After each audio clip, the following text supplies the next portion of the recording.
Hey guys, tonight we begin a journey that is both a waking dream and a quiet contemplation of nature's most formidable power. Close your eyes if you feel comfortable, and let's imagine ourselves standing on a beach. The sun is setting, painting the sky in soft hues of orange and purple, and the air is thick with the scent of salt and the sound of gulls. Now, let's imagine a vast unbroken sheet of glass stretching out before us, and in the distance, a sound begins, a low hum that promises something monumental is on its way. You feel an impossible temptation, a whisper that perhaps, just perhaps, you could ride this coming thing, this massive wave. It's the kind of thought that a child might have, or a poet, or a madman. But let me offer a gentle, humorous warning: you would most certainly not survive. So before you get comfortable, take a moment to like the video and subscribe, but only if you genuinely enjoy what I do here. And while you're at it, I'd be grateful if you'd let me know your local time and where in the world you're tuning in from. Now let's step into the story and into the impossible question of what it would truly mean to try to surf a tsunami. Our journey begins not with a wave, but with an idea.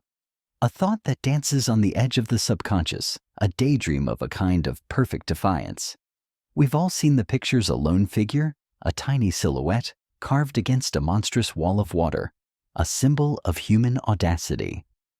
But what if we were to take that image out of the realm of fantasy and pull it into the cold, clear light of scientific reality? To do that, we must first unlearn everything we think we know about waves. A wave in our daily experience is a playful thing, a temporary disturbance that lifts and then drops us a cresting line of water that curls and breaks with a satisfying crash. We see this surface-level dance, a localized drama, and our brains naturally try to apply those rules to every kind of wave. But a tsunami is not a wave in this sense. It is something else entirely. It is the ocean itself in motion. Imagine the sea as a vast, heavy blanket, hundreds, perhaps thousands of feet thick, a single interconnected entity. A normal wave is like a gentle wrinkle in the top layer of that blanket, a small ripple that travels along the surface. The water molecules themselves don't travel very far. They simply move in a circular motion, passing the energy along, like a crowd doing a wave in a stadium. The real fabric of the blanket, the deep, dense water far below, remains still. But a tsunami is a different story. It is a profound, full-depth disturbance. Imagine a giant fist punching the blanket from below. The entire thing, the whole thickness of the blanket from the seafloor to the surface, is pushed upward, and that immense column of water begins to travel. It's not a wrinkle. It's the entire mass of the ocean responding as a single, terrifying entity. This distinction is perhaps the most important thing to grasp, the first great secret to be revealed. The wave we imagine surfing is just the smallest, most misleading part of the story. The real tsunami is a deep, slow-moving wall of water that is far more powerful and insidious than we can possibly comprehend from the surface. This leads us to a core scientific concept that underpins this entire phenomenon: fluid dynamics. It's a field of physics that tries to describe the motion of liquids and gases. When we think of fluid dynamics, we might picture a river's gentle current or a gust of wind, but it also governs the movement of an entire ocean. A tsunami's behavior is dictated by the principle of conservation of energy. The energy released by the initial seismic event is enormous, and the ocean as a fluid is an incredibly efficient medium for transferring that energy across vast distances. In the deep ocean, where the water column is thousands of feet deep, the wave has an almost unimaginable amount of space to spread out, and so the height of the wave is barely noticeable, maybe only a few feet. But the speed is staggering. The water is being pushed by an immense force, and it travels at speeds that can rival a jet airliner, often hundreds of miles per hour. This is a scientific fact that still mystifies people. How can something so slow-looking on the surface be moving so incredibly fast? The answer lies in the total mass of the water column. It's not a small amount of water being pushed along. It's the entire ocean, and the momentum is immense. This is an example of an elegant but often overlooked aspect of physics. The water is shallow to the wave in a sense because the wave's wavelength is so vast.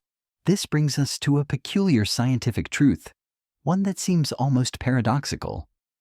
While a tsunami in the open ocean is moving at incredible speeds, it is also a deceptively gentle giant. The water surface might rise and fall by a few feet over the course of many minutes.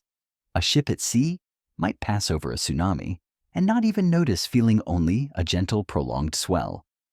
The crew would not see the dramatic wall of water we envision from the movies, because that wall only forms when the tsunami reaches the shore. The energy is there, it's just spread out over a vast distance, a kind of silent liquid memory of the earthquake that birthed it thousands of miles away. It's a testament to the way nature can hide its most profound forces in plain sight. This raises an interesting philosophical question. If a catastrophic event happens, but its signs are so subtle that no one can see them, does the event exist in the same way the people on that ship are safe in the quiet eye of a storm they don't even know is there, and their blissful ignorance is a beautiful but fleeting thing? The truth is, we don't truly know for sure what all the subtle, unseen forces of the deep ocean are up to, and that mystery is part of its endless allure. To truly understand this oceanic phenomenon, we have to travel back in time, not just to the moment of the earthquake, but to the very fabric of our planet. The Earth's crust is not a single solid shell, but a mosaic of massive interlocking pieces we call tectonic plates. These plates are in constant slow and grinding motion, a geological ballet that takes place over millions of years. This slow dance is fueled by the heat from the Earth's core, and it is the same force that builds mountains and carves deep ocean trenches. The boundaries where these plates meet are sites of immense pressure.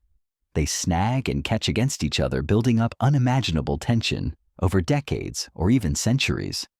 When that tension finally becomes too great, the plates lurch, slip, and snap into a new position. This sudden movement is an earthquake. Now picture this happening at the bottom of the ocean. One massive plate suddenly slips beneath another, a process known as subduction. This action displaces an enormous volume of water in a single powerful push. It's like a colossal underwater paddle pushing the entire ocean into a new shape. The energy from that slip, from that sudden violent rearrangement of the seafloor, is what sets our tsunami in motion. It's a direct transfer of seismic energy into kinetic energy within the water column. Let's pause for a moment and consider this on a human scale. Imagine a still pond, its surface a perfect mirror. Now drop a single heavy stone into the very center. The moment the stone breaks the surface, a series of concentric circles ripple outward. The energy of the falling stone is transferred to the water, and those ripples travel all the way to the edges of the pond. A tsunami is the same principle, but scaled up to a degree that is difficult for our minds to grasp. The pond is the entire ocean, and the stone is a violent geological upheaval. The energy doesn't dissipate easily because of the immense volume and depth of the water. Unlike the ripples in a pond, which spread out and lose their height quickly, a tsunami in the deep ocean maintains its energy with incredible efficiency. This is because the water molecules, rather than just moving up and down, are part of a massive coordinated column of water, a single body working in unison. The wave's wavelength can be hundreds of miles long, meaning the time between each crest of the wave could be 20 minutes or more. It is this vast, long-period oscillation that gives the tsunami its immense, relentless power. This raises another fascinating concept in physics, the idea of resonance. Resonance occurs when a vibrating system is driven by a periodic force at its natural frequency, leading to a large amplitude of vibration. Think of pushing a child on a swing. If you push at just the right moment in rhythm with the swing's natural motion, you can get it to go higher and higher. The ocean has its own natural frequencies, and a tsunami with its long wavelength and slow period can resonate with the natural oscillation of the entire ocean basin. This can amplify the wave's power, allowing it to travel across thousands of miles without losing much of its destructive potential. The energy isn't just traveling. It's being enhanced, or at least preserved by the very nature of the fluid it moves through.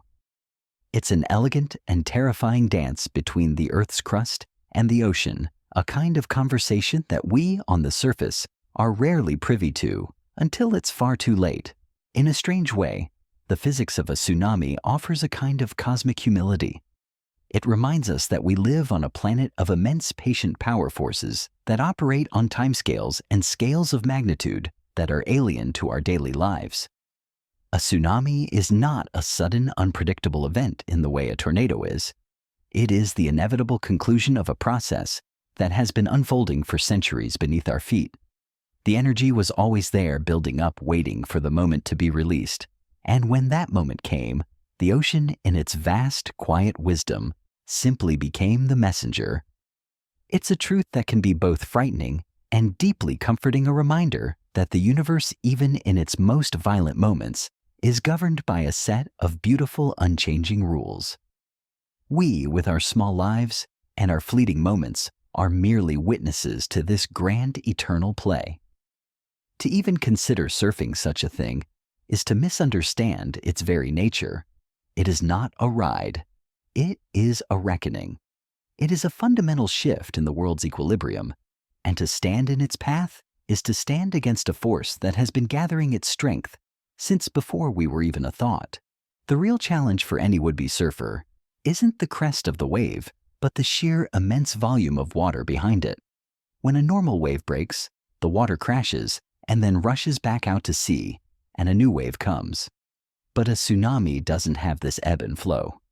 It is a single powerful surge of water that just keeps coming, like a river that has suddenly decided to flow uphill.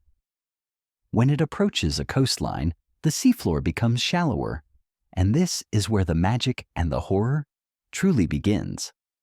The immense energy of the wave, which was spread out over the vast, deep ocean, is now compressed into a much smaller space. The front of the wave slows down as it drags along the bottom, but the water behind it is still moving at immense speeds. The energy has nowhere to go but up, and so the water begins to pile up to build on itself until it forms that towering destructive wall we all recognize from our nightmares. It's a final terrible act of fluid dynamics, the ocean's polite suggestion turning into a violent command. The surfer's board, designed for the delicate balance of a breaking crest, would be nothing more than a splinter against the raw, uncompromising force of this incoming mountain of water. It's a reminder that sometimes the most profound wisdom is knowing when to retreat, to simply stand in awe of the things we can never hope to master.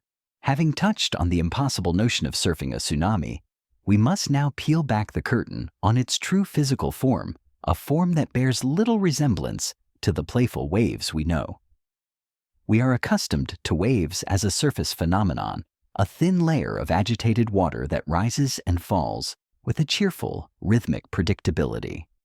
A surfer's entire world is built on this understanding, the kinetic energy of the wind and the friction of the ocean floor, shaping a delicate, rideable curve of water.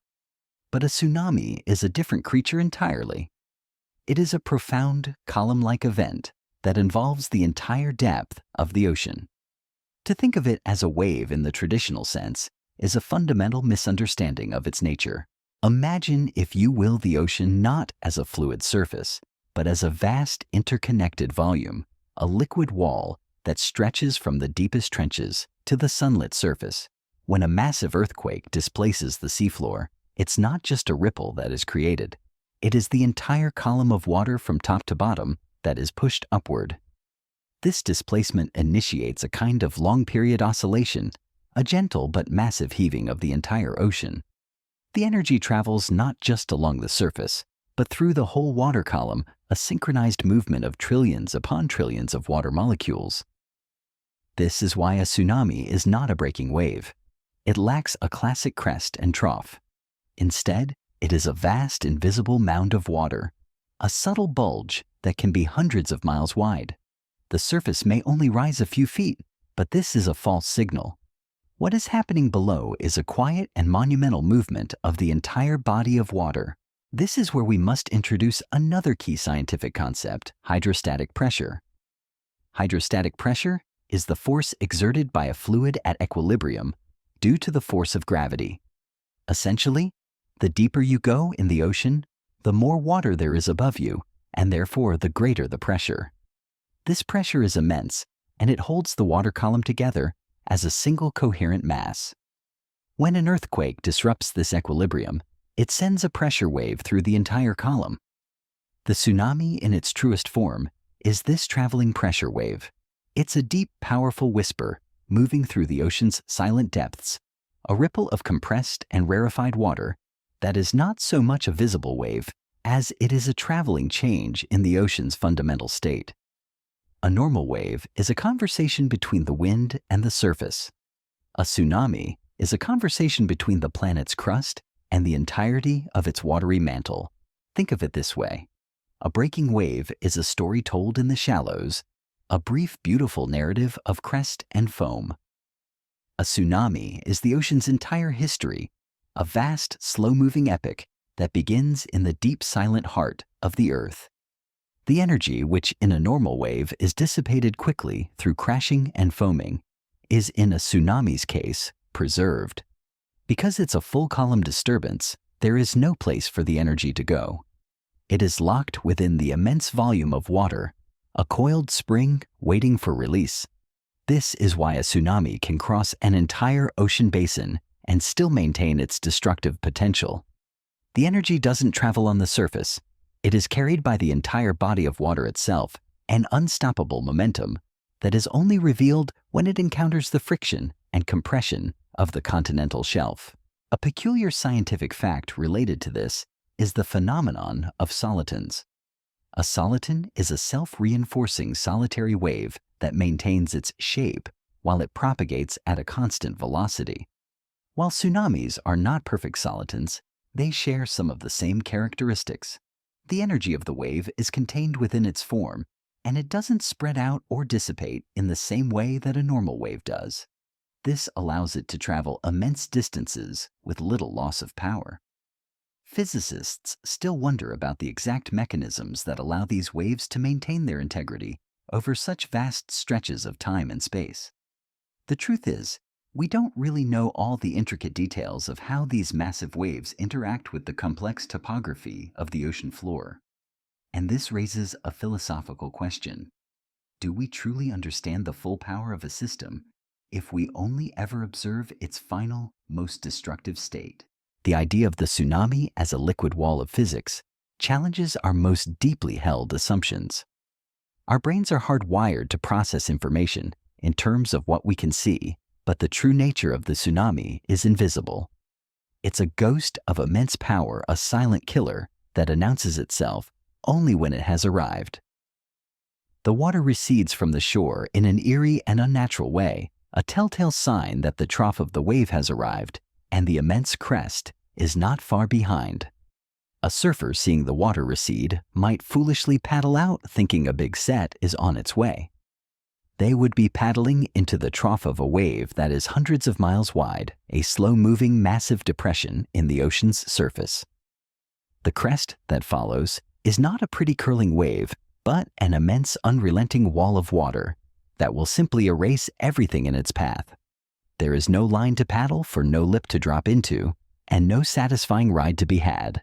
There is only the arrival of the ocean itself. This contrast between the surface and the depth is a powerful metaphor for our own lives. We often focus on the surface-level dramas, the small waves of daily life, while the true tectonic shifts that shape our existence are happening silently deep beneath our awareness. We see the final visible outcome, the sudden change, the unexpected event, but we fail to see the slow, patient accumulation of energy and tension that preceded it. A tsunami is the universe's way of reminding us that the most powerful forces are often the most subtle and the most patient. It's a humbling lesson, a whisper from the depths, that reminds us to look beyond the surface and to pay attention to the slow, quiet processes that shape our world. The contrast between a normal wave and a tsunami also helps us to understand the concept of wave frequency and wavelength. A normal wave has a relatively high frequency and a short wavelength. It is a quick, repetitive event. A tsunami, by contrast, has an extremely low frequency and a massive wavelength. The period between waves can be 10 and 20 or even 30 minutes, and the distance between crests can be hundreds of miles. This is why the water might recede for such a long time before the main wave arrives. The entire ocean is heaving, and the process takes time. This slow, patient rhythm is what gives the tsunami its power.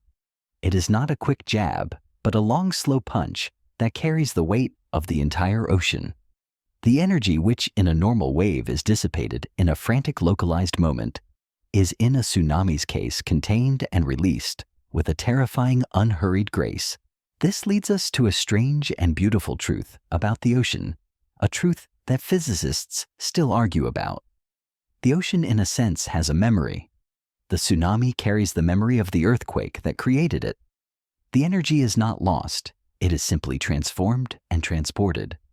The wave as it travels is a living record of the seismic event, an echo of the planet's inner heartbeat. This raises an interesting philosophical question about the nature of time and space. If a wave can carry the memory of an event across thousands of miles and hours, is time truly a linear progression? Or is it more like a woven tapestry where a single powerful event can send a thread rippling through the entire fabric, a subtle but profound change that is felt far away and long after the initial disturbance has passed? The truth is we don't really know for sure, and this mystery is what makes the study of our world so endlessly fascinating. The ocean holds so many of these secrets, and the tsunami is just one of its many beautiful, terrible whispers. As we journey deeper into the heart of this impossible thought experiment, we must move beyond the surface physics and consider the raw, unbridled energy that powers this phenomenon. The ocean's surface might appear calm, but a tsunami is a testament to the fact that the Earth is a living, breathing, and sometimes violent entity. The deep dance of energy is a silent, beautiful, and utterly terrifying ballet performed between the planet's core and its liquid surface. To understand it, we must first picture the initial event, not just as an earthquake, but as a massive sudden release of potential energy that has been stored for centuries. It's the snapping of a spring that has been slowly, patiently coiled by the grinding of tectonic plates. Imagine the Earth's crust as a vast, intricate puzzle with each piece representing a tectonic plate. These pieces are not static. They are in constant slow motion driven by the convective currents of the mantle below. Over time, these plates, like massive continent-sized gears, grind and snag against each other at their boundaries. This is especially true at subduction zones, where one plate is forced beneath another. For decades or even centuries, the plates remain locked in place, and the immense pressure builds.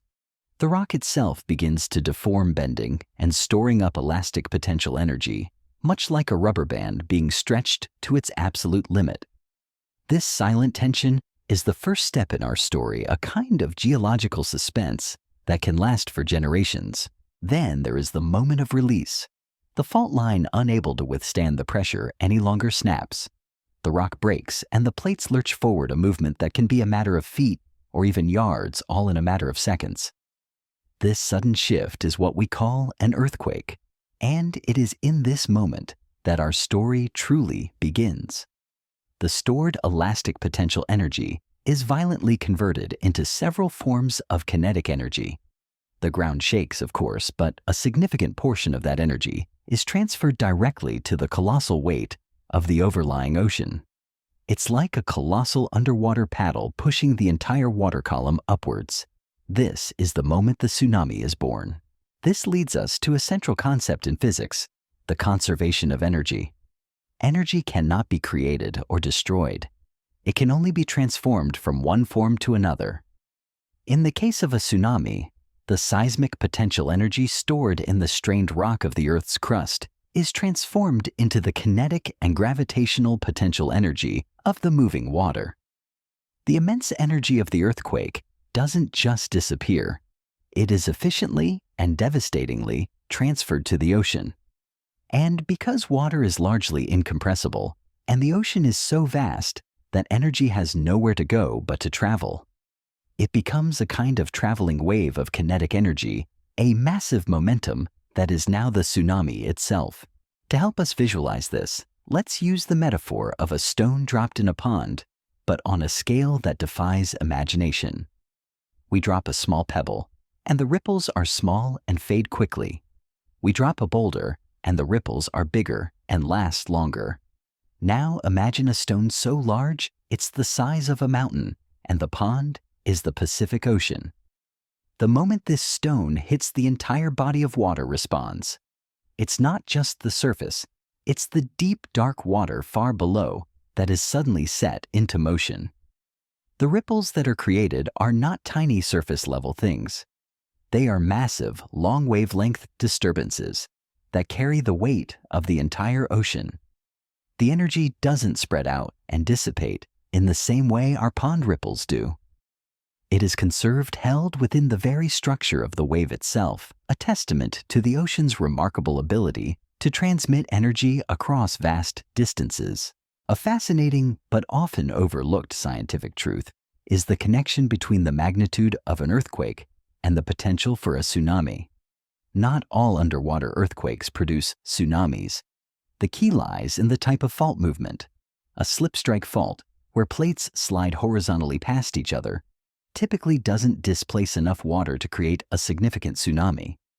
But a megathrust earthquake, like the one that occurs in a subduction zone, where a large section of the seafloor is rapidly lifted or dropped, is the primary culprit.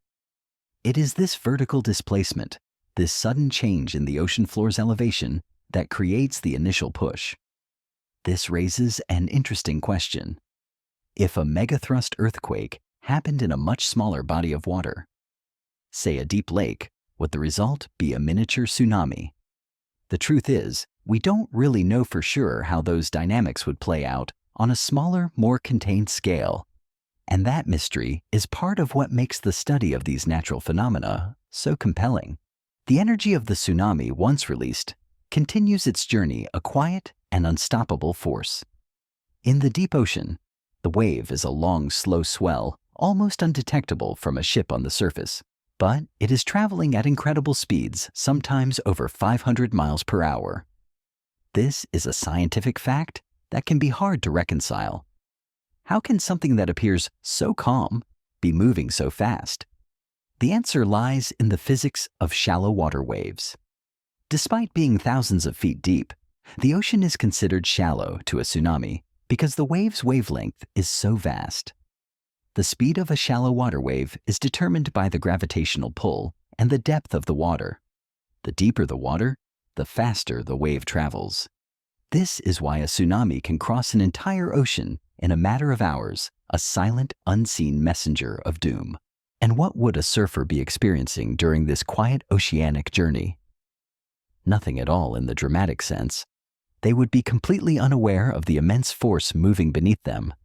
The surface would rise and fall by a few feet over the course of many minutes, a gentle, prolonged swell that would feel no different than a ship's passage over a deep ocean trough. The raw, beautiful violence is still contained, a quiet whisper in the deep. It is a moment of deceptive calm, a fleeting period of peace before the shore, where all that stored energy is finally released. It is this journey, this silent, patient dance of energy across the ocean, that is the most poetic and unsettling part of the tsunami story. It is a reminder that the world's most powerful forces are often the ones that announce themselves with the most profound and terrifying silence. Our journey has carried us into the ocean's heart, where the tsunami is a silent, almost imperceptible force. Now we must travel with it across the vast, lonely expanse, a journey that reveals one of the most deceptive and dangerous aspects of this entire phenomenon. It is here, far from any shoreline, that the true nature of a tsunami is most beautifully and terrifyingly hidden. The horizon's deception is a powerful trick, a serene mask worn by a monster in waiting. In the deep ocean, a tsunami is not the towering wall of water we imagine from the movies. That terrifying image is a phenomenon of the shallows, a final lethal act performed close to the shore. In the open sea, the tsunami is a whisper, a long, gentle swell that can pass under a ship with little more than a momentary, unalarming lift and fall. The wavelength, the distance from one wave crest to the next, can be hundreds of miles long. The period, the time it takes for one wave to pass, can be a matter of 20 to 30 minutes.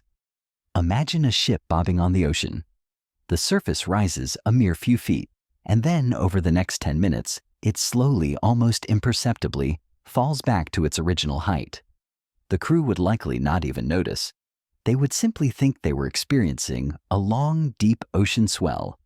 Their instruments might show a slight, unalarming change in the water pressure, but there would be no dramatic warning, no call to action, no reason to fear. This deceptive motion is a direct consequence of the wave's immense scale.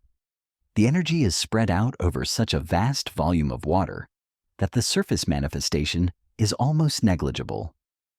This leads us to a key scientific concept, dispersion.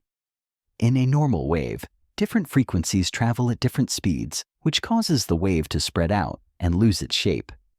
A tsunami, however, is a non-dispersive wave.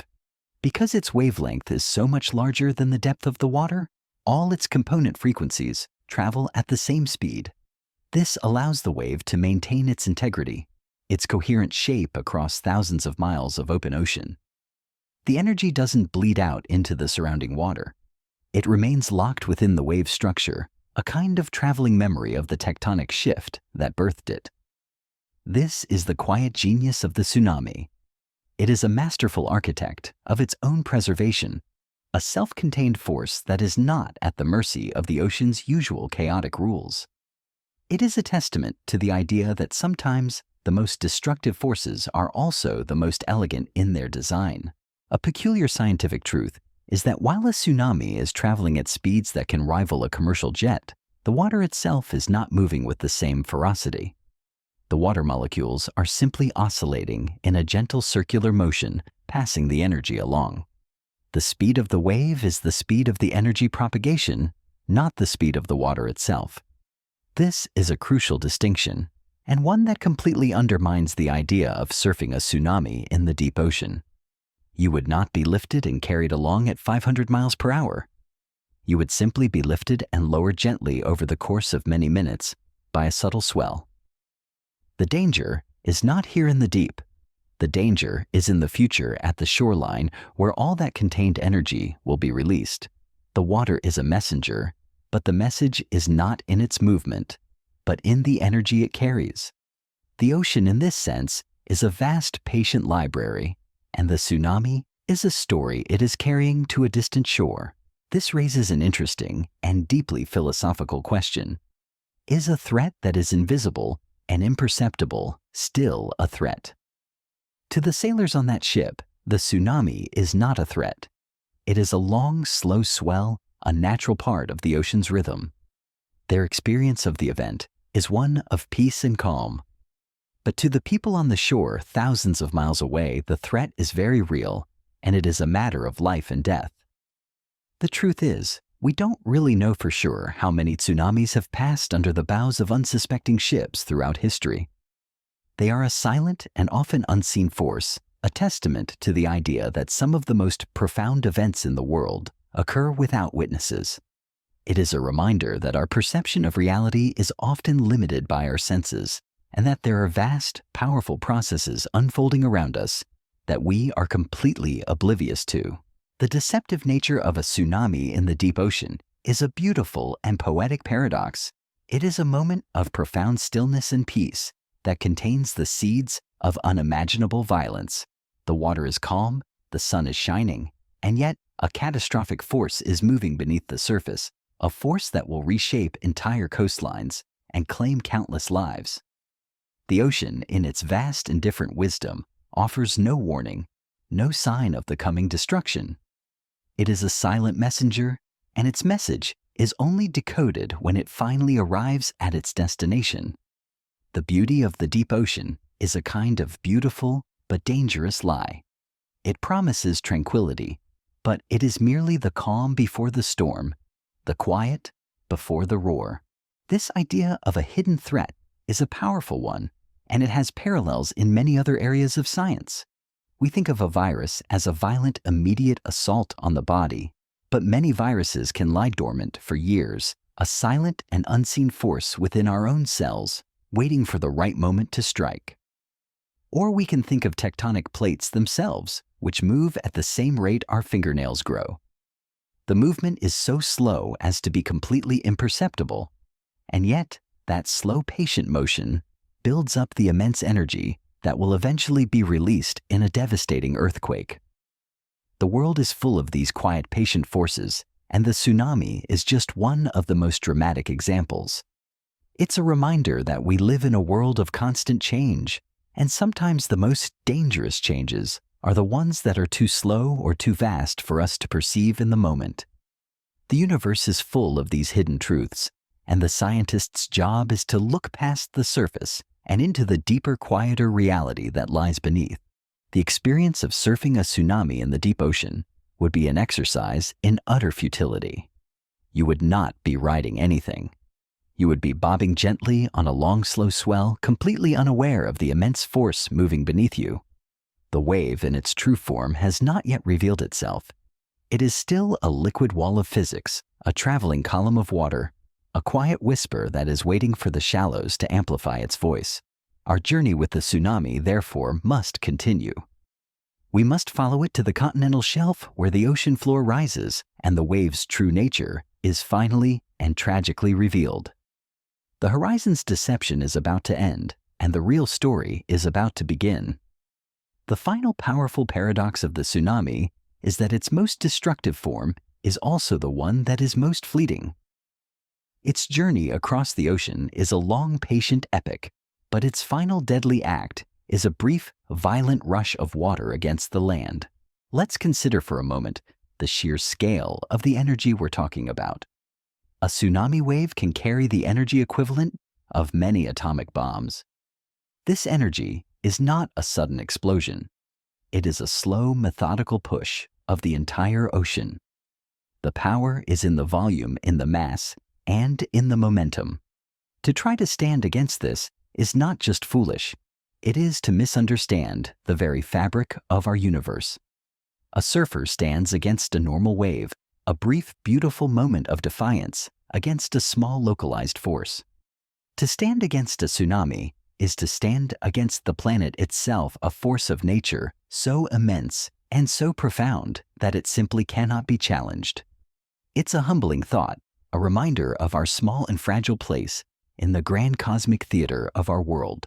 Our journey has so far carried us across the deep, silent expanse of the ocean, where the tsunami is a ghost of immense power. But as we continue our imaginary voyage, we must consider the history and the mathematics of this force. A tsunami is not just a random event. It is a manifestation of deep historical patterns and a physical echo of the planet's past. This is the unfolding of a wave's memory, a story told in the very shape of the ocean floor. The memory of a wave is not a conscious thing, of course.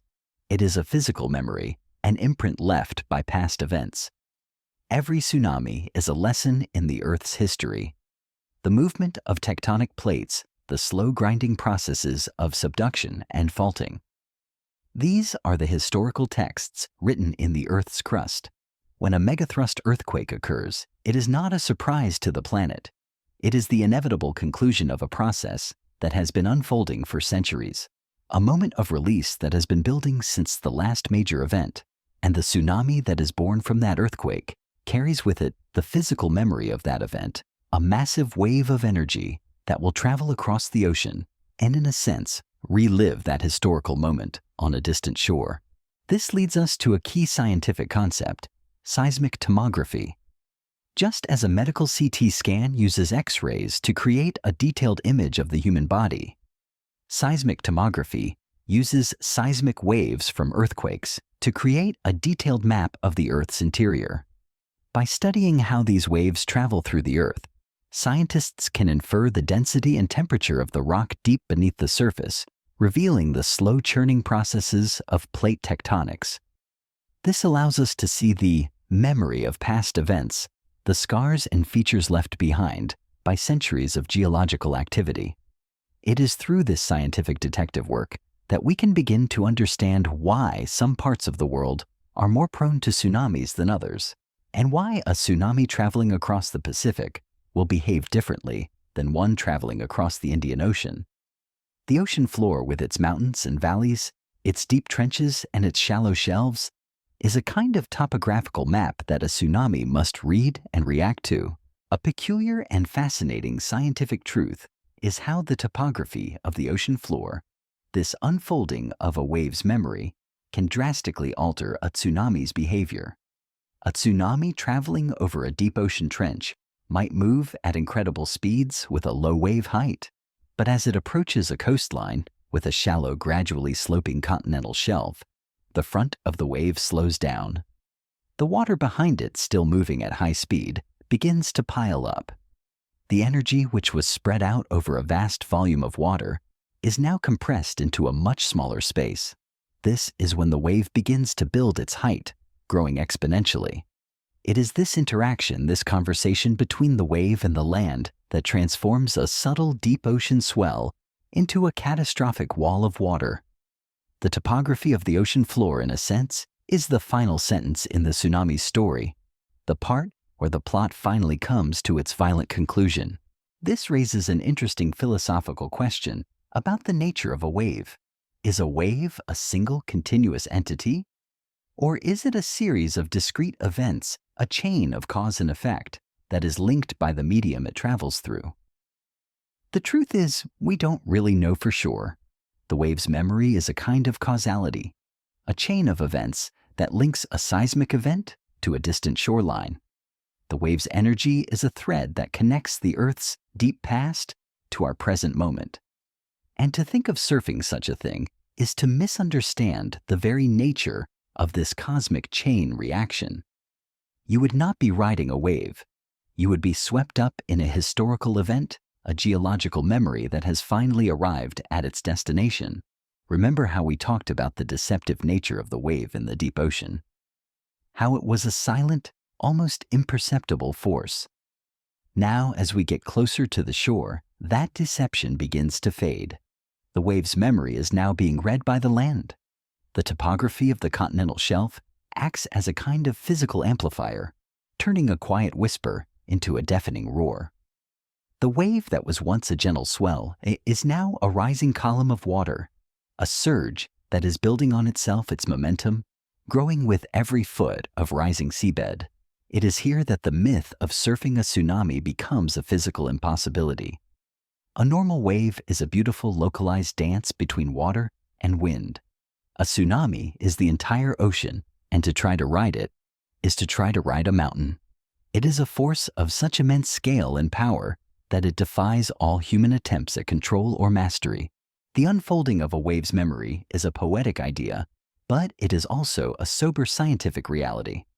It is a reminder that the world is a complex, interconnected system, and that events that happen far away can have profound and lasting consequences on our lives. The slow grinding movement of tectonic plates in one part of the world can lead to a catastrophic event on a distant shore. The planet is a single interconnected organism, and the tsunami is just one of the many ways it speaks to itself, a conversation that is often deadly for those who are unfortunate enough to be in the middle of it. The ocean, in its vast, indifferent wisdom, offers no sentimentality. It simply carries out the laws of physics, a silent and unstoppable messenger of the Earth's inner heart. Let's delve a little deeper into this idea of a wave's memory, this conversation between geology and oceanography. We can think of the entire ocean basin as a kind of ancient musical instrument. The deep trenches, the mid-ocean ridges, the vast abyssal plains. These are the strings and soundboards of this instrument, and the tectonic plates with their sudden violent movements are the hammers that strike the strings. The tsunami is the sound that is produced and its character, its speed. Its shape, its power is determined not just by the initial strike, but by the physical form of the instrument it is traveling through. A wave that travels across a deep, smooth basin will behave differently from a wave that must navigate a complex rocky seafloor. The wave remembers the terrain it has passed over, carrying a subtle imprint of that journey in its form and its energy.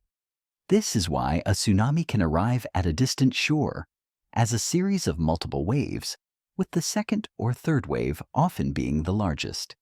The initial wave might have been affected by the ocean floor's topography in a different way, its energy partially deflected or absorbed, while the subsequent waves traveling along a different path or with a slightly different wavelength arrive with their full devastating force. This is a scientific truth that is often overlooked, a cruel twist of fate for those who think the first wave is the only one. This memory, this conversation between the wave and the land, is what allows scientists to create predictive models of tsunami behavior. By studying the bathymetry, the topography of the ocean floor, and combining it with data from seismic events, we can simulate how a tsunami would travel and what coastlines it might affect. This is a triumph of human ingenuity, our attempt to read the planet's history and to predict its future. But it is also a humbling endeavor. The models are never perfect. There are always unforeseen variables, small details in the shape of the ocean floor that we don't know, or subtle interactions that our equations can't fully capture. The truth is, we don't really know for sure everything there is to know about these deep oceanic forces, and that mystery is what keeps us looking and listening to the planet's silent whispers. A surfer, in their attempt to ride a tsunami, is not just defying a physical force. They are defying history itself. They are trying to insert a brief, fleeting human story into a geological epic that has been unfolding for eons. The board, the body, the skill, all of these are meaningless in the face of a force that is 1,000,000 times larger and more powerful than they can possibly imagine. It is a beautiful dream, the idea of taming nature's most formidable beast, but it is a dream that is built on a fundamental misunderstanding of what that beast truly is. It is not a wave. It is a long, slow-moving column of water, a physical memory of the planet's past, and a messenger of its present power. To surf, it is to be swallowed by history, to be erased by a force that has no beginning and no end, only a patient, inexorable journey. The unfolding of a wave's memory, therefore, is not just a scientific concept. It is a metaphor for all the slow, patient processes that shape our lives. The growth of a tree, the erosion of a mountain, the passage of time itself. These are all stories that are written in the physical world, memories that are carried forward from one moment to the next. The tsunami is just a more dramatic and more dangerous example of this universal truth. It is a reminder that we live in a world of profound interconnectedness and that nothing is truly separate from anything else. The Earth's deepest secrets are always in some way reflected on its surface, and the tsunami is just one of the most powerful and tragic ways in which that truth is revealed. Our journey has so far been a physical one, a contemplation of the cold, hard science of waves and energy. But to truly understand the impossibility of our initial daydream, we must now turn inward from the vast, indifferent ocean to the fragile, complex world of the human mind. The surfer's delusion is a powerful thing, a testament to our innate desire to master and conquer the natural world. It is an instinct that is both beautiful and, in the face of a tsunami, a fatal riddle. A surfer's entire craft is built on a deep intuitive understanding of a localized breaking wave. They learn to read the signs, the subtle shifts in the water, the way the wind is shaping the face of the wave. Their bodies are trained to anticipate the rush of energy, to find the perfect moment to paddle and to ride a brief, fleeting moment of chaos and order. The wave they chase is a finite, local event. It has a beginning, a middle, and a very definite end. It is a thing of beauty, a force that can be understood and with a great deal of skill mastered. The surfer's mind, therefore, is a theater of rhythm and anticipation, a place where a complex dance between human and nature takes place. But a tsunami is not a wave in this sense. It is a different kind of entity entirely, a philosophical riddle in liquid form. The key distinction is that a tsunami does not break. A normal wave breaks when the water at the bottom of the wave, slowed by the friction of the shallow seafloor, can no longer support the faster-moving water at the top. The crest of the wave outruns the base, and the wave curls over and crashes. A tsunami, however, is a full column displacement of water. When it reaches the shallows, the entire column slows down, but the water behind it continues to push forward. The energy has nowhere to go but up, and so the water piles on itself, forming not a breaking wave, but a towering, unrelenting wall of water. The surf on a tsunami is a misnomer. It would not be a ride on a beautiful curling face of water, but a catastrophic ride on a liquid mountain. A surfer would not be able to find the sweet spot, the delicate balance between the water's momentum and the pull of gravity. They would be crushed by the sheer unyielding weight of the entire ocean. This brings us to a key scientific concept, hydrodynamic pressure. This is the pressure exerted by a fluid in motion. On a normal wave, a surfer experiences a certain amount of hydrodynamic pressure that they can manage and work with. But the hydrodynamic pressure of a tsunami would be on a completely different scale. It would be the pressure of a massive, fast-moving column of water, a force so immense that it would be like being hit by a liquid sledgehammer. The pressure would be so great that a human body would simply disintegrate and the surfboard would splinter into 1,000 pieces. It is a force that does not allow for negotiation for skill or for human defiance. A peculiar scientific truth related to this is the sheer energy density of a tsunami. Because the wave involves the entire water column, it carries an unimaginable amount of energy. When that energy is released on a coastline, it is not a gentle rush of water. It is a violent, erosive force that can pick up cars, tear down buildings, and strip the land of all vegetation and topsoil. It is not just the wave that is dangerous. It is the immense, powerful current that follows the relentless push of the entire ocean that can continue for hours. This raises a philosophical question about the nature of a force. Is a force beautiful and noble if it can be mastered? Or is a force simply a force, an indifferent physical reality that cares nothing for our aspirations or our dreams of mastery? The truth is, we don't really know for sure what it is that drives the human desire to challenge these forces. Is it a biological imperative, a need to test our limits? Or is it a cultural myth, a story we tell ourselves about our own power and resilience? Perhaps it is a little of both. The surfer's dream is a beautiful one, a testament to the human spirit. But a tsunami is a reminder that there are some forces in the world that are simply not meant to be challenged. It is a profound and humbling lesson, a whisper from the deep, that reminds us of our own fragility and our place in the grand, indifferent scheme of the universe. So the surfer's delusion is the belief that a tsunami is just a bigger version of a normal wave, a problem that can be solved with more skill and a larger board.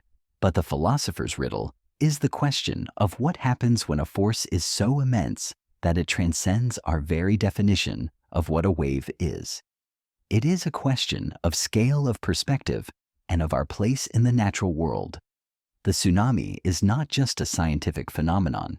It is a kind of physical koan, a Zen riddle written in water. It asks us to consider what it means to be small in a very large and very powerful world. Let's expand on this idea of the surfer's delusion by thinking about our relationship with nature in a broader sense. We as humans have developed a deep-seated belief in our ability to control and manipulate the world around us.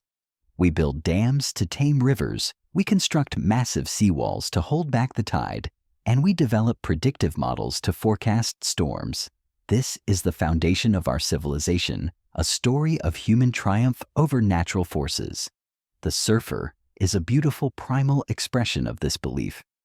They are the embodiment of the idea that we can dance with chaos and emerge victorious. But a tsunami is a reminder that there are limits to this story, that there are forces so vast and so powerful that they render our tools and our skills utterly meaningless. It is a profound check on our arrogance, a whisper from the deep that says, "You are not in control here." The delusion is rooted in a flawed comparison. We compare a normal wave, which is a surface phenomenon, to a tsunami, which is a full column displacement. This is like comparing a gust of wind to an entire weather system or a pebble to a mountain. The scale is so vast that the two are not even in the same category. A normal wave is a beautiful, localized expression of energy. A tsunami is the kinetic manifestation of an entire geological process. The philosopher's riddle, then, is not just about the physical impossibility of surfing a tsunami, but about the mental and psychological impossibility of comprehending its true nature. It asks us to confront the limits of our own understanding and to accept that some things are simply beyond our grasp. The tsunami is a force of a different order entirely, a kind of cosmic event that happens to be made of water. This brings us to a deep philosophical point about the nature of reality. We tend to experience the world in terms of discrete, manageable events. A wave comes, a wave goes. A storm arrives, a storm passes. But the tsunami reminds us that these events are often just the visible surface-level manifestations of much larger, more patient, and more powerful processes. The earthquake, the tectonic shift, the long, slow journey across the ocean. These are the real events. The tsunami on the shore is just the final fleeting act in a much longer play. To understand this is to gain a deeper, more profound appreciation for the world we live in. It is a world of interconnected systems of slow, patient forces and of moments of sudden, violent change. And the surfer's delusion in its own way is a beautiful, but ultimately tragic misunderstanding of this fundamental truth. Our journey with the tsunami has taken us from the deep geological heart of the earth to the philosophical riddles of the human mind. Now we turn our gaze to a different kind of rhythm, a more familiar and ancient one.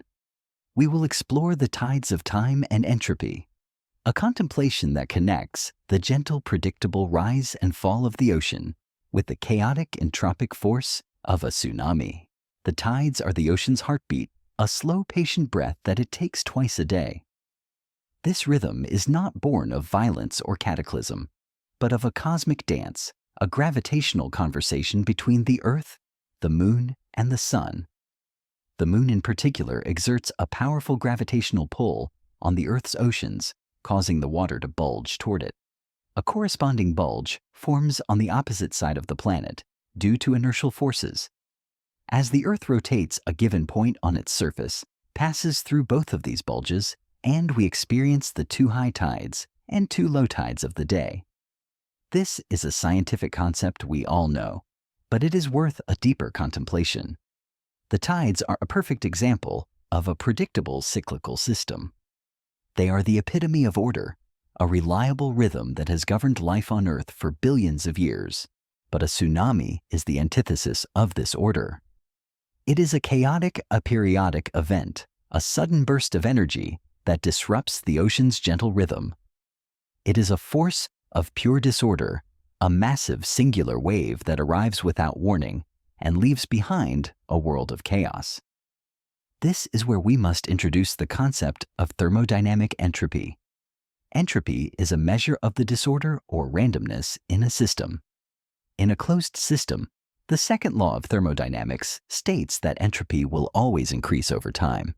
The universe, in its grand cosmic journey, is moving from a state of order to a state of disorder. The tides, with their perfect, predictable rhythm, are a kind of local battle against this cosmic march toward chaos. They are a manifestation of a predictable, ordered system. A tsunami, by contrast, is a sudden and dramatic increase in local entropy. It is a moment of pure, unbridled disorder, a chaotic force that rips apart the fabric of the coastal ecosystem and leaves behind a scene of utter randomness and destruction. This contrast between the tides and the tsunami is a powerful metaphor for our own lives. We all seek a kind of tidal rhythm in our daily existence. We crave predictability, routine, and order. We find comfort in the rising and setting of the sun, the changing of the seasons, and the familiar faces of our loved ones. These are our personal tides, the gravitational forces that give our lives structure and meaning. But every now and then, a tsunami arrives. It might be a sudden, unexpected illness, a tragic loss, or a profound and life-altering event. These are the moments of high entropy, the chaotic forces that disrupt our ordered existence and leave us feeling lost and adrift. A tsunami, in this sense, is a physical representation of this universal truth. It is a reminder that even in the most ordered and predictable of systems, chaos is always lurking, waiting for the right moment to strike. A peculiar scientific truth related to this is the sheer speed of a tidal wave versus a tsunami. A tidal wave is a misnomer.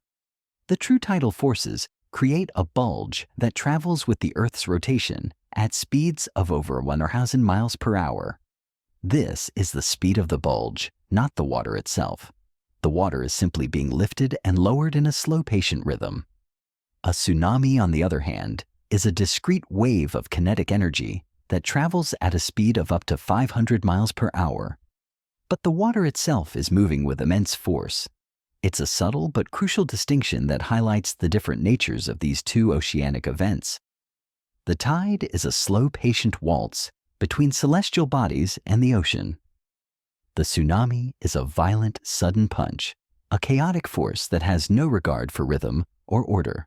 This raises an interesting philosophical question. Can a system ever truly be in a state of perfect order? Or is chaos, in some form, an inherent part of every system, a hidden variable waiting for the right conditions to reveal itself? The truth is, we don't really know for sure. Physicists still wonder if our universe is a closed system, and if the second law of thermodynamics will eventually lead to a state of total cosmic entropy, the so-called heat death of the universe. The tsunami, in its own small local way, is a tiny glimpse of that terrifying future. It is a moment when order breaks down, when the predictable rhythm of the ocean is replaced by a chaotic force of nature. It is a reminder that our world, beautiful and ordered as it may seem, is ultimately a fragile and temporary state of being. The surfer, in their attempt to ride a tsunami, is not just defying a physical force. They are defying the laws of thermodynamics. They are trying to impose a sense of order on a system that is a manifestation of pure chaos. A normal wave, with its predictable break and its rhythmic energy, is a system that a surfer can learn to understand and work with. But a tsunami, with its chaotic surge and its unyielding momentum, is a system that simply cannot be tamed. To try to ride it is to try to stand against the flow of time itself, to try to impose order on a universe that is inexorably marching toward a state of total disorder. It is a noble and poetic thought, but it is ultimately a fool's errand. Let's think a little more about this idea of a tsunami as a force of entropy. Imagine a beautifully ordered shelf of books. Each book is in its place, the spines are aligned, and the subjects are organized alphabetically. This is a system of low entropy, a state of perfect order. Now imagine a powerful gust of wind, a sudden chaotic force that knocks the books to the floor. They land in a random heap, their pages are scattered, and the order is completely destroyed. This is a dramatic increase in entropy. The tsunami is this gust of wind, but on a planetary scale. It takes the ordered coastline, with its carefully constructed buildings, its roads, and its infrastructure, and it replaces it with a landscape of random chaotic debris. The energy of the wave is what drives this increase in entropy, a force of pure disorder that erases all signs of human order and replaces it with a scene of utter randomness. This is a profound and humbling thought. We as humans are natural creators of order. We build things, we organize things, we try to create a world that is predictable and manageable. But the tsunami is a reminder that this order is a fragile and temporary thing. It is always at the mercy of the larger, more powerful forces of the universe, the forces of chaos and entropy. that are always at work silently and patiently waiting for their moment to be revealed. The tsunami is not just a geological event. It is a profound lesson in thermodynamics, a physical representation of one of the most fundamental laws of our universe. The tides, by contrast, are a kind of cosmic clock. They are a gentle rhythmic reminder of our place in the solar system, a predictable and comforting dance between the Earth and its celestial companions. The tides are a story of order and predictability, a tale that has been told for billions of years without fail. The tsunami is a different story entirely. It is a story of chaos and disorder, a sudden violent burst of energy that has no regard for rhythm or predictability. It is a story that is told in a single terrifying moment, and it is a story that ends in a state of profound disorder. And the surfer, in their attempt to ride this story, is attempting to insert themselves into a narrative that has no place for them. They are trying to become a part of a chaotic force that will simply absorb them and erase them from the narrative entirely. It is a beautiful, but ultimately tragic act of defiance against the very laws that govern our universe. Having contemplated the vast cosmic rhythms of the tides and the chaotic force of entropy, we must now make a profound and perhaps unsettling shift in scale. We will move from the immense planetary forces of the ocean to the intricate hidden world of our own minds. We will explore the mind's gentle waves and deep sleep, a journey into the neuroscience of consciousness that offers a beautiful and unexpected parallel to our oceanic quest. Our brains, in a way, are a kind of internal ocean. They are awash in a sea of electrical and chemical signals, a constant rhythmic dance of neural activity. When we are awake and alert, our brains are in a state of high activity, a chaotic and complex symphony of thoughts, sensations, and emotions. But as we begin to drift off to sleep, that symphony begins to slow down. The chaotic high-frequency waves of our waking state give way to a more rhythmic, lower-frequency pattern. This is the mind's own gentle waves, the slow, patient oscillations that carry us from a state of consciousness to a state of unconsciousness. It is a beautiful and mysterious process, a nightly journey into a different kind of reality. This is where we must introduce a key scientific concept: brainwaves. Brainwaves are the rhythmic electrical impulses in the brain.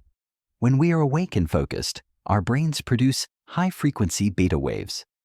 As we begin to relax, we move into alpha waves, a slower, more peaceful rhythm. And as we drift into the deep restorative sleep that we all crave, our brains produce delta waves, a slow, low-frequency rhythm that is the hallmark of profound rest. These slow, patient oscillations are a kind of deep ocean swell of the mind.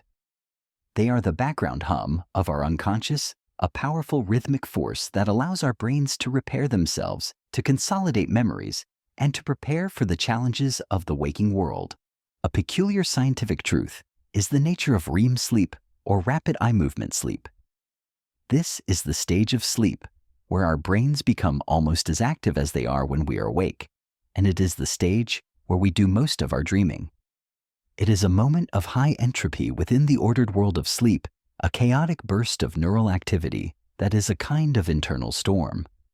The rest of the brain, however, remains in a state of deep paralysis, a fascinating and little understood mechanism that prevents us from acting out our dreams. Physicists and neuroscientists still wonder about the exact purpose of REM sleep. The truth is, we don't really know for sure why our brains need this chaotic dream-filled state. It is one of the great mysteries of our own consciousness, a hidden ocean of our own making. This raises an interesting philosophical question. If our minds are a kind of ocean with their own gentle waves and their own internal storms, then what is consciousness? Is it the chaotic high-frequency state of our waking world? Or is it a more subtle, profound state that we can only access in the deep, slow-moving rhythms of our unconscious? The truth is, we don't really know for sure. The nature of consciousness is one of the last great frontiers of science, a riddle that is far more complex and far more beautiful than any physical tsunami. The metaphor of the mind's gentle waves offers a kind of comfort. It suggests that even in our deepest, most unconscious state, there is a kind of rhythm and order at work. The slow, patient oscillations of deep sleep are a reminder that even when we are not actively engaged in the world, our minds are still working, still repairing and still preparing for the journey ahead. The tsunami in this sense is a kind of anti-sleep. It is a violent, chaotic force that has no regard for rhythm or order, a profound disruption of the gentle, predictable cycles of our lives. The surfer's dream of riding a tsunami, therefore, is not just a physical impossibility. It is a profound and ultimately tragic misunderstanding of the rhythms of the world. They are trying to impose a waking rhythm on a chaotic force to find a sense of order and control in a system that is a manifestation of pure disorder. It is a delusion that is born of a failure to understand the difference between a gentle wave and a chaotic force, a quiet rhythm and a violent storm. It is a reminder that the most profound wisdom is often found not in our attempts to master and control the world, but in our willingness to surrender to its gentle, patient, and sometimes terrifying rhythms. The mind, in its own silent, oceanic way, understands this truth, and it is why we all seek the gentle, predictable waves of deep sleep, and why we all fear the chaotic, sudden arrival of the tsunami. We have traveled through the mind's gentle waves and the rhythms of sleep, a journey that has offered a profound contrast to the chaotic force of a tsunami. Now, as our metaphorical wave continues its long, patient journey across the deep ocean, we must consider the forces that hold the very fabric of our universe together. We will explore the silent pull of the gravity well, a contemplation that connects the moon's gentle influence on the tides to the immense crushing power that gives a tsunami its final, lethal form. Gravity is the great unseen puppeteer of our universe. It is the force that holds planets in their orbits, stars in their galaxies, and keeps us from floating off into space. It is a constant, patient force, and its influence on our oceans is both a source of predictable rhythm and a contributor to unimaginable violence. We have already spoken of the tides, the beautiful rhythmic dance between the Earth and the Moon, a perfect example of gravity's gentle pull. But a tsunami is a different story. It is a manifestation of gravity on a scale that is both terrifying and profound. This is where we must introduce the concept of gravitational potential energy. Gravitational potential energy is the energy an object possesses because of its position in a gravitational field. Think of a ball being held high in the air. It has a certain amount of potential energy. When you drop it, that potential energy is converted into kinetic energy as it falls to the ground. A tsunami is a massive planetary scale example of this principle. The initial earthquake, by lifting a massive column of water, gives that water a certain amount of gravitational potential energy. The water is now in a higher position than it was before, and gravity in its patient, inexorable way will not allow that to stand. The tsunami in its long, silent journey across the ocean is simply the process of that potential energy being converted back into kinetic energy, a slow, patient fall back to its original equilibrium. A peculiar scientific truth is the sheer volume of water that is displaced by a megathrust earthquake. We are not talking about a small surface level wave. We are talking about a column of water that can be hundreds of miles long, hundreds of miles wide, and thousands of feet deep. The amount of gravitational potential energy stored in that single massive displacement is simply staggering. It is the weight of an entire mountain range of water being held slightly above its natural resting place, and the tsunami is the process of that mountain returning to the sea. This raises an interesting philosophical question. Is a force of nature ever truly violent? Or is it simply a patient, inexorable unfolding of physical laws, a process of a system returning to its natural state of equilibrium?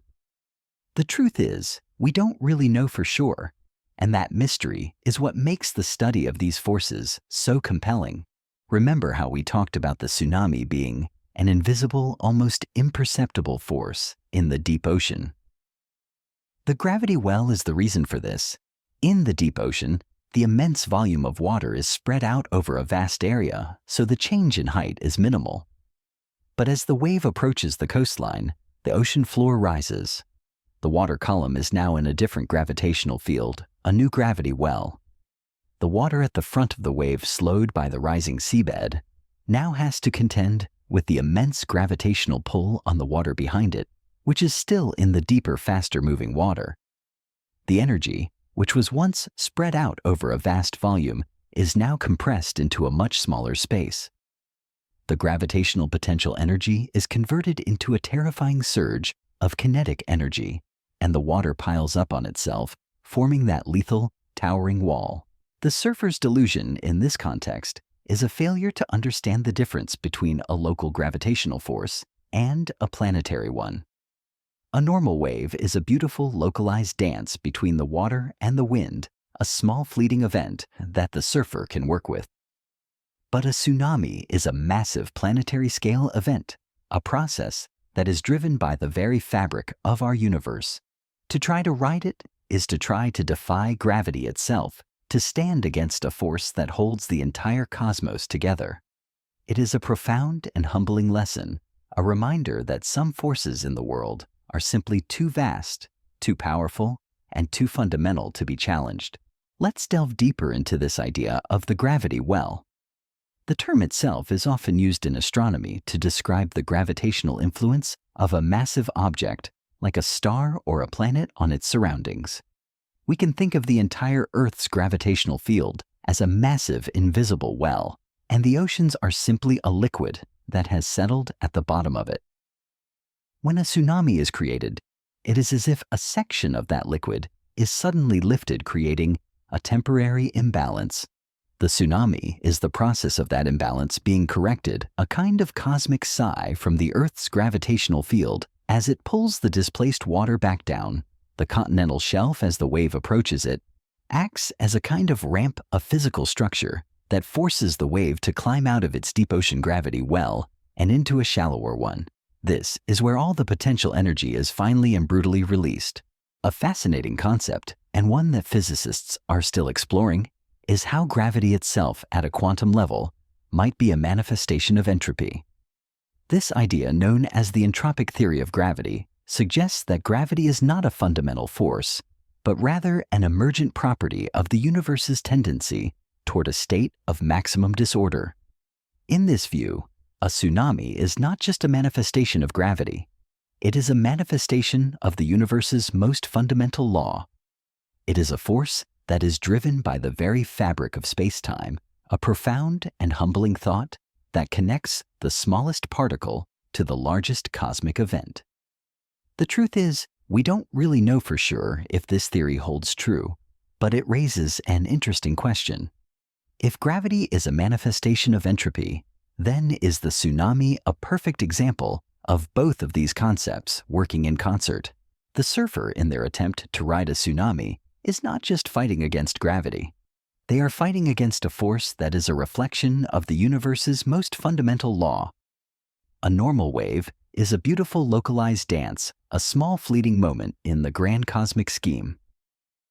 But a tsunami is a force that is rooted in the very fabric of our universe, a testament to the idea that some things are simply too vast and too powerful to be challenged.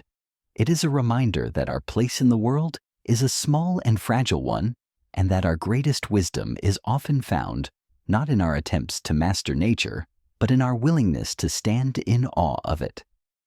The silent pull of the gravity, well in its own patient, inexorable way, is a constant and powerful reminder of this truth. Our journey has carried us from the deep, patient pull of gravity to the immense crushing power it helps unleash. Now we must make a final and perhaps most intimate shift in scale. We will move from the planetary to the cellular, from the grand theater of geology to the fragile, intricate stage of the human body. We will explore a cellular response to chaos, a contemplation of the physiological cascade of a human confronting an unsurvivable event. Imagine our hypothetical surfer, now not in the deep, deceptive ocean, but standing on the beach as the water begins to recede in that eerie, unnatural way. The silence is profound, a lack of the familiar roar of the waves that is more terrifying than any sound. The brain, our internal command center, instantly recognizes this as a profound and dangerous anomaly. This is not the familiar rhythm of the tides. This is a break in the cosmic script. The body's response is immediate and absolute. It is the beginning of the fight-or-flight cascade, a primal ancient process that has been honed by millions of years of evolution. This is where we must introduce a key scientific concept, the autonomic nervous system. The autonomic nervous system is the part of our nervous system that controls involuntary bodily functions, like heart rate, digestion, and breathing. It is divided into two main branches, the sympathetic nervous system and the parasympathetic nervous system. The sympathetic nervous system is our body's accelerator, the fight-or-flight response. The parasympathetic nervous system is our body's brake, the rest and digest response. When the brain perceives the receding water and the coming silence, it immediately activates the sympathetic nervous system. It's a kind of emergency override, a deep-seated command that says, "Danger is coming. Prepare for action." A cascade of hormones is released into the bloodstream, a kind of internal tsunami of chemicals. Adrenaline, or epinephrine, is the first and most powerful of these. It's a hormone that's designed to give us a burst of energy and strength. Our heart rate skyrockets, our breathing becomes shallow and rapid, and blood is shunted from our non-essential organs, like our digestive system, to our muscles. Our pupils dilate, allowing more light in, and our senses become hyper-aware. This is the body's attempt to give us a chance to prepare us to either fight the threat or run away from it. It is a beautiful, if terrifying, testament to the intricate and elegant design of our own biology. A peculiar scientific truth is the concept of tonic immobility, also known as fear paralysis. In some animals, and in some rare cases in humans, the body's response to an overwhelming, unsurvivable threat is not fight or flight, but a kind of freeze response. The body becomes completely immobile, a state of profound paralysis that is thought to be an ancient last-ditch effort to survive. The person is conscious, but they cannot move. It is a profound and terrifying manifestation of the body's recognition of an impossible situation. The truth is, we don't really know for sure what triggers this response in humans, or why it happens in some cases and not in others. It is a mystery of our own biology, a final unwritten chapter in our body's response to chaos. This raises an interesting philosophical question. Is the body's response to an unsurvivable event a form of wisdom? Does the body in its own silent cellular way recognize when a fight is futile and a flight is impossible? Does it, in that final moment, choose a kind of surrender, a peaceful and profound stillness in the face of an unstoppable force? The truth is, we don't really know for sure. The human body is a complex and beautiful mystery, and its final response to chaos is one of its most profound and humbling secrets. The surfer, in their delusion of mastery, is attempting to impose a sense of control on a force that will overwhelm not just their physical body, but their entire physiological being. The hormonal cascade, the hyper-awareness, the primal fear. All of these are the body's tools for survival, but they are all rendered utterly meaningless in the face of a tsunami. The body is preparing for a fight, but the opponent is a force of a different order entirely. It is a force that does not fight back. It simply consumes. It is a profound and tragic irony, a final, lethal paradox of our own biology. The body, in its attempt to save itself, is preparing for a battle that it can never and will never win. Let's take a moment to consider the sheer speed of this physiological response. The brain, in the milliseconds after perceiving the threat, initiates this cascade of hormones and neural signals. It is a response that is far faster than any conscious thought. The body doesn't need to think about what is happening. It knows. the sudden, unnatural stillness of the ocean is a primal signal of danger, a trigger that bypasses the rational mind and goes straight to the ancient reptilian parts of our brain that are wired for survival. This is a scientific fact that still mystifies people. How can a signal be so subtle and yet the body's response be so profound and immediate? The answer lies in the deep evolutionary memory of our own biology, a kind of cellular knowledge that has been passed down from generation to generation. The human body is a masterpiece of engineering, a complex and elegant system that is designed to survive. But a tsunami is a force that is simply outside the boundaries of that design. It is an event that our biology has no frame of reference for, a problem that our evolutionary history has no solution for. The body's response, therefore, is a beautiful but ultimately futile attempt to solve an impossible problem. It is a reminder that we as a species are a product of our environment, and when that environment suddenly and violently changes, our biology can be rendered utterly meaningless. It is a profound and humbling lesson in the limits of our own resilience. The tsunami, in this sense, is not just a geological event. It is a profound lesson in the limits of our own biology. It is a reminder that there are forces in the world that are simply too vast, too powerful, and too fundamental to be challenged by our own fragile cellular selves. We have considered the cellular response to chaos a contemplation of our own fragile biology in the face of an unstoppable force. Now, we must once again widen our perspective from the intricate workings of the human body to the deep, slow heartbeat of the planet itself.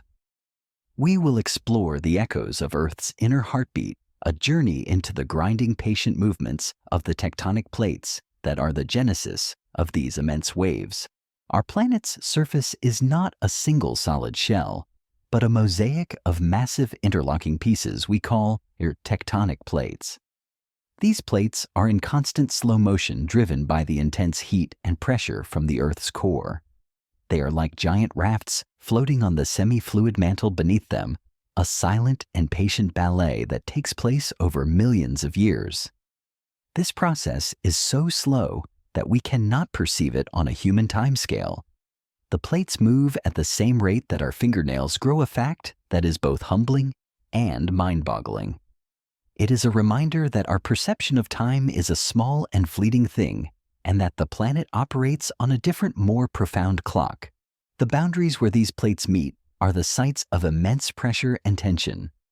They grind and snag against each other, a process that can last for centuries. At subduction zones, one plate is forced beneath another, a process that builds up an unimaginable amount of elastic potential energy in the rock. The rock itself begins to bend and deform, storing this energy like a massive planetary-scale spring. This is the Earth's inner heartbeat, a silent, patient pulse of tension and release. It is a process that has been going on for billions of years, and it is the source of all the planet's great mountains, its deep ocean trenches, and, in a moment of violent release, its tsunamis. This brings us to a key scientific concept: seismic slip. A seismic slip is the sudden, rapid movement of a fault line that results in an earthquake. When the tension in the rock becomes too great, the fault line snaps and the plates lurch into a new position. This sudden movement is the Earth's sigh, a moment of profound release. When this happens at the bottom of the ocean, it displaces an immense volume of water, a colossal push that is the genesis of the tsunami. The energy from that slip, from that sudden violent rearrangement of the seafloor, is what sets our tsunami in motion. It's a direct and powerful transfer of energy from the Earth's interior to the ocean. A peculiar scientific truth is that not all earthquakes, even large ones, produce tsunamis. The key lies in the type of plate movement. Horizontal or strike-slip fault movements typically do not displace enough water to create a significant tsunami. But a vertical or thrust-slip movement, where a large section of the seafloor is suddenly lifted or dropped, is the primary culprit. This is the type of movement that occurs in a subduction zone where a massive plate is forced beneath another. This raises an interesting philosophical question. Is the Earth in its grand geological ballet a kind of unconscious artist, creating both the beautiful ordered landscapes of our world and the chaotic destructive forces that threaten it? The truth is, we don't really know for sure. The Earth is a complex and beautiful mystery, and its inner workings are one of its most profound and humbling secrets. Remember how we talked about the tsunami carrying a memory of the earthquake that created it? The echoes of Earth's inner heartbeat are the source of that memory. The wave, in its long, patient journey across the ocean, is a physical record of that sudden, violent moment. It is a messenger that carries the story of the tectonic plates, a tale of immense pressure and profound release. The surfer, in their delusion of mastery, is not just attempting to ride a wave. They are attempting to insert themselves into a geological epic that has been unfolding for millions of years. It is a profound and tragic irony, a final, lethal paradox of our own place in the world. The human story is a small and fleeting thing, but the Earth's heartbeat is a patient, eternal rhythm that has no regard for our aspirations or our dreams. Our journey has carried us from the deep, patient heartbeat of the planet to the echoes of the geological events that create tsunamis. Now we must turn our attention to the philosophical threads that connect these events, a contemplation of cause and effect on a planetary scale. We will explore the unseen threads of causality, a profound journey into the interconnectedness of our world, and a reminder that nothing is truly separate from anything else. Causality is a concept that is deeply ingrained in our understanding of the world. We understand that every action has a reaction, that every cause has an effect. When we drop a ball, the cause is the release of our hand, and the effect is the ball falling to the ground. But a tsunami is a massive planetary scale example of this principle, a chain of causality so vast and so profound that it defies our common understanding. The initial cause is a massive sudden shift of a tectonic plate at the bottom of the ocean. The first effect is the displacement of an immense volume of water, and the subsequent effect is a tsunami wave that travels across an entire ocean basin. The final and most tragic effect is the destruction of a distant coastline. This is a single unbroken chain of causality, a thread that connects a deep geological event to a human tragedy thousands of miles away and many hours later. This brings us to a key scientific concept, the butterfly effect. The butterfly effect is a metaphor for a concept in chaos theory, which states that a small change in one part of a deterministic nonlinear system can result in large differences in a later state. In the context of a tsunami, the butterfly is the initial tectonic shift, a seemingly small event in the grand scheme of the planet, but the effect is a profound and massive chain of causality that can reshape coastlines, alter ecosystems, and claim countless lives. This is a scientific fact that still mystifies people. How can a single local event have such a profound and lasting effect on a global scale? The answer lies in the interconnectedness of our world, the unseen threads of causality that bind everything together. The ocean is a single interconnected system, and a disturbance in one part of it will inevitably be felt in another. A peculiar scientific truth is the concept of Novikov's self-consistency principle. While this is more often used in the context of time travel and wormholes, it raises an interesting philosophical question about causality. The principle suggests that if a cause has an effect, and that effect somehow goes back in time and alters the original cause, it must do so in a way that is self-consistent, creating a kind of closed loop. While this may sound like science fiction, it raises a powerful question about the nature of causality in a deterministic universe. Does a tsunami in its long, patient journey across the ocean somehow know where it is going and what it will do? Does the future effect somehow inform the past cause? The truth is, we don't really know for sure, and that mystery is what makes the study of these forces so compelling. Remember how we talked about the tsunami carrying a memory of the earthquake that created it. The unseen threads of causality are the source of that memory. The wave, in its long, patient journey across the ocean, is a physical record of that initial event, a messenger that carries the story of the tectonic plates, a tale of immense pressure and profound release. The surfer, in their delusion of mastery, is not just attempting to ride a wave. They are attempting to insert themselves into a geological epoch that has been unfolding for millions of years. It is a profound and tragic irony, a final, lethal paradox of our own place in the world. The human story is a small and fleeting thing, but the Earth's heartbeat is a patient, eternal rhythm that has no regard for our aspirations or our dreams. The tsunami is a reminder that we are all in some way connected to the unseen threads of causality that bind everything together, a single unbroken chain of cause and effect that begins with the planet's inner heart and ends on a distant shore. Let's take a moment to consider the profound elegance of this system. The chain of causality that leads to a tsunami is a perfect example of a deterministic system. The initial conditions, the location, magnitude, and type of the earthquake determine the final outcome with a high degree of certainty. We can, with our scientific models, predict with some accuracy where the wave will go, how fast it will travel, and what shores it will affect. This is a triumph of human reason. Our ability to read the unseen threads of causality and to anticipate their outcome, but it is also a humbling endeavor. We can predict the event, but we cannot stop it. The tsunami, once it is set in motion, is an unstoppable force, a cause that will inevitably lead to its effect regardless of our wishes or our desires. The tsunami, in this sense, is not just a geological event. It is a profound lesson in the nature of fate and free will. We can, with our advanced technology and our deep understanding of the world, try to mitigate the effects of the tsunami. We can build warning systems, we can evacuate coastlines, and we can prepare for the inevitable. But we cannot stop the wave. The cause has already been set in motion, and the effect is a foregone conclusion. The tsunami is a powerful and tragic reminder that there are some things in the world that are simply beyond our control.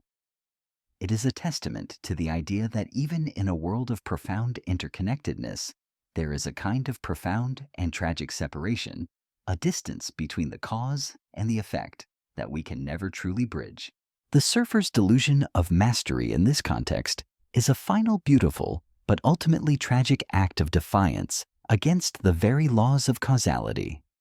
They are attempting to insert their own free will into a deterministic system, to impose their own narrative onto a story that has already been written. It is a profound and humbling lesson in our place in the universe, a reminder that we are all in some way at the mercy of forces that are far more powerful and far more patient than we can possibly imagine. The tsunami is not just a scientific phenomenon.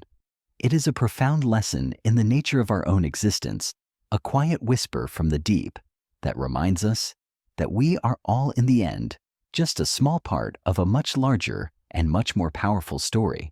Our journey with the unseen threads of causality has led us to the inevitable conclusion of a long, patient story. The tsunami, a whisper in the deep, is now a roar. We must now turn our attention to the final terrifying moments of this journey, a contemplation of the shoreline's last breath. This is where the myth of the wave and the reality of the water collide, a place where a profound and beautiful paradox unfolds. For a surfer, the shoreline is a place of endless possibility, a stage for a beautiful dance between human and nature. It is where the wave born of distant winds finally stands up and offers a ride. But for a tsunami, the shoreline is a place of reckoning, a final violent act in a long, patient epic. The shoreline's last breath is not a gentle sigh. It is a choking, gasping moment of profound disruption. The water in its final moments before it reaches the land does something that is both unnatural and terrifying. As the tsunami wave approaches the coastline, the ocean floor rises. This is the moment where the wave's true nature is finally and tragically revealed. The front of the wave, dragged by the friction of the shallow seabed, begins to slow down, but the water behind it, still moving at immense speeds, continues to push forward. The energy, which was once spread out over a vast volume of water, is now compressed into a much smaller space. The water begins to pile up on itself, its height growing exponentially. This is the moment where the invisible deep ocean swell becomes the visible towering wall of water that we all recognize from our nightmares. This brings us to a key scientific concept: shoaling. Shoaling is the process by which waves entering shallower water increase in height. It is a direct and powerful manifestation of the conservation of energy. The energy of the wave, which was once distributed over a vast volume, is now compressed into a much smaller space. The wave's velocity decreases, but its height increases dramatically, often reaching tens of meters or more. This is the physical process that turns a gentle, almost imperceptible swell into a catastrophic wall of water. The energy is not created. It is simply transformed, a final lethal act of fluid dynamics. A peculiar scientific truth related to this is the terrifying and unnatural receding of the water from the shore. The first sign of an approaching tsunami is often not a wave, but a deep, prolonged trough that precedes the crest. As the wave approaches, the water is pulled back from the shore, often revealing parts of the seabed that have never been seen before. This is the shoreline's last breath, a moment of eerie and profound silence before the storm. A surfer seeing this might foolishly paddle out, thinking that a big set is on its way. They would be paddling into the trough of a wave that is hundreds of miles wide, and they would be a final tragic victim of their own delusion. The truth is, we don't really know for sure how many people have been fooled by this deceptive sign, or how many lives have been lost to this terrifying paradox. This raises an interesting philosophical question. Is a moment of profound silence more terrifying than a moment of profound noise? Is the lack of a familiar rhythm more frightening than a new and chaotic one? The shoreline's last breath is a powerful reminder that sometimes the most dangerous things in the world are the ones that announce themselves with the most profound and terrifying silence. It is a moment when the world holds its breath, a brief, fleeting period of stillness before the inevitable chaos. The surfer's delusion of mastery in this final moment is a complete and utter failure. They are trying to find a line to ride in a wall of water that has no line. They are trying to find a rhythm in a force that is pure chaos. The board, the body, the skill, all of these are rendered utterly meaningless in the face of a force that is simply too vast and too powerful to be challenged. The tsunami is not a ride. It is a reckoning. It is a final lethal paradox of the ocean, a beautiful and terrifying moment where all the long patient threads of causality finally come together in a single, devastating moment. The shoreline's last breath is a kind of cosmic sigh, a final tragic whisper from the planet before it reshapes the world with a force that is both beautiful and terrifying. Let's expand on this idea of shoaling and its brutal efficiency. The process is not a sudden dramatic event, but a slow, patient compression of a vast amount of energy. The wave in its long journey has been like a coiled spring, and the rising seabed is the mechanism that finally releases all that stored potential. The wave's front slows down, but the immense momentum of the water behind it continues to push forward, causing the wave to grow in height. This is a scientific fact that still mystifies people. How can a wave that is traveling so fast in the deep ocean become a slow-moving, towering wall of water at the shoreline? The answer lies in this elegant, if brutal, dance of physics. The energy is conserved, but its form is changed from kinetic energy to gravitational potential energy, and then released in a devastating rush of water. The shoreline's last breath is also a perfect example of a phenomenon known as wave refraction. As the wave approaches the shore at an angle, the part of the wave that is in shallower water slows down, first causing the wave to bend and align itself with the coastline. This is a beautiful and poetic process, a final moment of geometric elegance before the chaos begins. But in the case of a tsunami, this refraction can also have a devastating effect, concentrating the wave's energy on certain parts of the coastline and leaving other parts relatively unscathed. It is a cruel twist of fate, a final act of randomness that can mean the difference between life and death for those in its path. The truth is, we don't really know for sure all the subtle ways in which the topography of a coastline can affect a tsunami, and that mystery is what makes the study of these forces so compelling.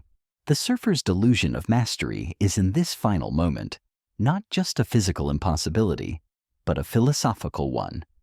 They are trying to find a sense of order in a system that is a manifestation of pure chaos. A normal wave is a beautiful localized dance between water and wind. A tsunami is the entire ocean, and to try to ride it is to try to ride a mountain. It is a force of such immense scale and power that it defies all human attempts at control or mastery. The shoreline's last breath is a kind of cosmic sigh, a final tragic whisper from the planet before it reshapes the world with a force that is both beautiful and terrifying. The surfer's final tragic act is a testament to the human spirit, but it is also a powerful reminder of our own fragility and our place in the grand, indifferent scheme of the universe. We have witnessed the shoreline's last breath, a moment of profound and terrifying silence before the storm. Now, we must turn our attention to what follows. The roar has come and gone, the water has rushed inland, and what remains is a scene of profound and lasting change. We will look at the aftermath, a contemplation of a new map, and how a single natural event can erase and redraw the world's geography, leaving behind a changed, silent landscape. The immediate aftermath of a tsunami is a scene of pure, unbridled chaos. Buildings are reduced to rubble, cars are scattered like toys, and the familiar landscape is completely erased. But beneath this surface-level chaos, a deeper and more profound change is taking place. The land itself has been altered. The massive, erosive power of the water has stripped away topsoil, reshaped coastlines, and deposited vast amounts of sand and sediment in places where it has never been before. Rivers are rerouted, estuaries are reshaped, and the very fabric of the coastal ecosystem has been torn apart. The old map has been erased, and a new one is beginning to be drawn, a map written in mud, rubble, and silence. This brings us to a key scientific concept, geomorphology. Geomorphology is the study of the physical features of the surface of the Earth and their relation to its geological structures. It is the science of how landscapes are formed and changed by natural processes. A tsunami is a geomorphological event on a massive, accelerated scale. It is a moment of profound and rapid change that can reshape a coastline in a matter of hours, a process that would normally take thousands of years. The tsunami is a kind of geological artist, but its tools are not the slow, patient forces of wind and rain.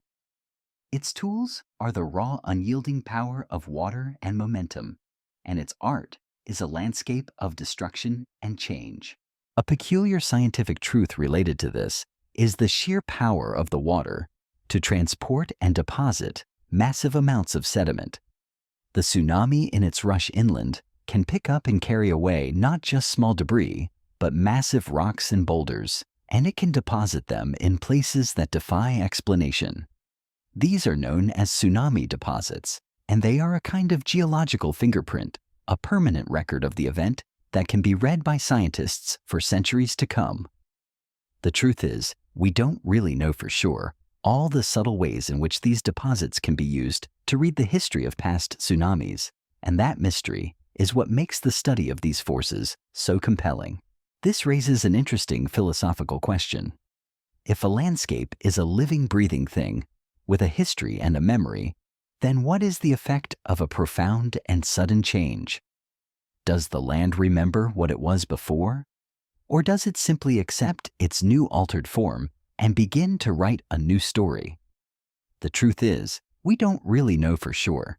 The landscape is a beautiful and complex mystery, and its response to chaos is one of its most profound and humbling secrets. Remember how we talked about the tsunami being a force of entropy, a moment of profound disorder. The new map that is drawn in the aftermath is a physical manifestation of that concept. The ordered landscape has been replaced by a landscape of pure randomness and chaos. The old order has been erased, and a new chaotic order has been imposed. The tsunami is a powerful and tragic reminder that our world is ultimately a fragile and temporary state of being, and that our attempts to impose order on it are always at the mercy of the larger, more powerful forces of the universe. The new map is a kind of cosmic sigh, a final tragic whisper from the planet that reminds us that we are all, in the end, just a small part of a much larger and much more powerful story. Let's expand on this idea of the new map. The change is not just in the coastline itself, but in the ecosystems that are supported by it. Saltwater intrusion can kill off entire forests, turning lush green landscapes into fields of dead gray trees. Marine life can be swept far inland, leaving behind a kind of macabre and unnatural new ecosystem. The very chemical composition of the soil can be changed, altering the way that plants grow and the way that life can thrive in the years to come. The tsunami is a powerful and tragic reminder that our ecosystems are fragile and interconnected, and that a single massive event can have profound and lasting effects on them. A peculiar scientific truth related to this is the sheer resilience of life itself. Even in the most devastated of landscapes, life finds a way to return. New species of plants and animals suited to the new altered landscape begin to take root. The land in its own slow and patient way begins to heal. The new map, therefore, is not just a story of destruction. It is also a story of resilience, of adaptation, and of the profound and beautiful power of life to find a way forward, even in the most chaotic and disordered of worlds. The truth is, we don't really know for sure what the long-term effects of a tsunami are on a coastal ecosystem, or how long it takes for a landscape to truly heal.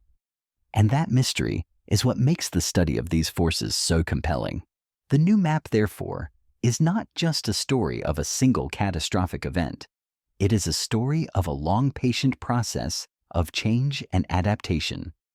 It is a story that has a beginning, a middle, and a very long and very patient end. The tsunami is a kind of cosmic reset button, a force that erases the old and makes way for the new. And the surfer's delusion of mastery in this context is a final, beautiful, but ultimately tragic act of defiance against this inevitable process of change. They are attempting to impose a sense of order and control on a system that is a manifestation of pure chaos, and in the end, they are simply swept away by the inevitable march of time and change. The new map is a final, powerful reminder that our world is a living, breathing, and ever-changing thing, and that our place in it is a small and fleeting one. Our journey has been a long and winding one, a contemplation of a single impossible question. We have traveled from the deepest trenches of the ocean to the most intricate workings of the human mind, and from the slow, patient rhythms of the Earth's inner heart to the chaotic entropic forces that govern our universe. We have explored the physics of a wave and the philosophy of chaos, the beauty of our own biology, and the terrifying reality of an unstoppable force. Now, as our story comes to its end, we must return to where we began, to the ocean, to the impossible dream, and to the quiet, humbling truth that lies at its heart. The tsunami, in its final, most profound form, is a metaphor for the unknowable depth of our world. It is a reminder that there are forces at work that are far older, far more patient, and far more powerful than we can ever hope to comprehend. Our attempts to master and control these forces, to impose our own stories and our own rhythms on them, are a testament to our own beautiful, but ultimately tragic hubris. The surfer's dream is a beautiful one, a symbol of human audacity and defiance. But the tsunami is a powerful and tragic reminder that some forces are simply not meant to be ridden. They are meant to be stood in awe of, to be respected, and to be understood, not as a challenge, but as a profound and humbling truth. The unknowable depth is not just in the ocean. It is in the universe itself. It is in the mystery of consciousness, the nature of gravity, and the slow, patient march of entropy. These are the forces that shape our world, and they are the forces that we, in our own small and fleeting existence, are ultimately at the mercy of. The tsunami, in this sense, is not just a geological event. It is a profound and humbling lesson in our own place in the grand indifferent scheme of the universe.